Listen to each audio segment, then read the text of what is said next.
Hey folks, today I want to talk a little bit about the buyer's interview.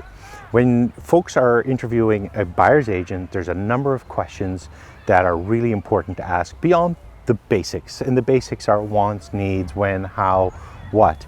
But if you really want to dive into your relationship that you're going to have with your realtor, these are your top 5 questions you may not have thought of that are important to ask. The first one is, how many buyers are you working with? Now, this is a really important question. I work with up to 10 buyers and never more than that, and I only work with a buyer's contract. There's a reason for that. If you have too many buyers, you don't have enough time to serve them well.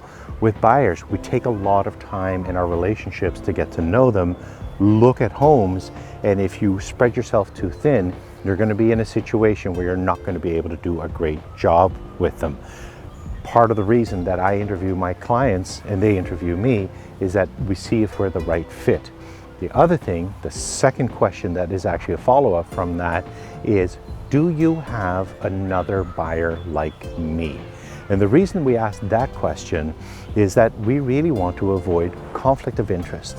And if you have 2 identical buyers, which one are you going to serve? Well, you're going to serve the one with whom you have the longer relationship. That's a formal relationship that you set up in as a buyer's contract. The third one to ask, which is kind of a cheeky one, is what's the worst thing that's ever happened to you in the business?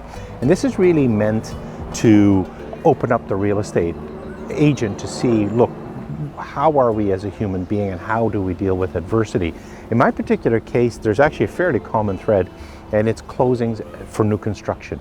I dealt with one in one instance where it was a new construction condo sale and the closing literally happened 3 years behind schedule, and that was an incredibly difficult process. I don't do new construction condos anymore,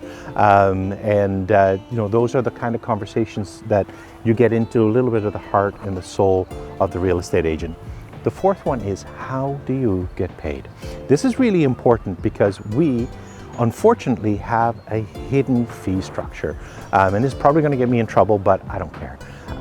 So I get paid about 2.5% to 3%, sometimes a little less, of the purchase price on closing. That's what my brokerage gets. So on a $400,000 house, let's say there's a $10,000 fee. Depending on the realtor split with the company, it's anywhere between 50-50 and 90-10. That means that a realtor is going to be paid, say, $5,000 to $9,000, on a $400,000 house. But because that fee is hidden, buyers often think that they don't pay us directly. They don't. They pay us indirectly.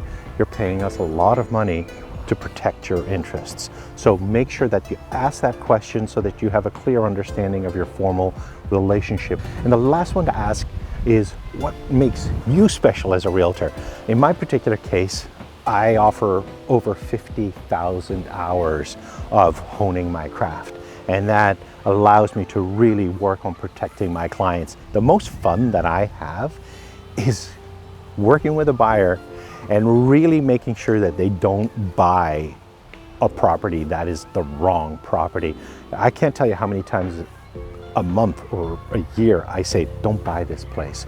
Or sometimes I have to look at them saying, do I have to talk them out of it? Most of the time I don't, but every once in a while I do. And that really is because when my buyers are looking at properties, they want to buy them. They're in love, and they don't see all of those little flaws that are going to hurt them down the road, and that's one of my responsibilities. Anyway, those are the top 5. If you want to really get inside of the psyche and how a realtor works on the buying side, ask those when you're doing your buyer's interview, when you are interviewing your realtor. Have a great day. I want to create the best experience for my client in Canada, quite frankly.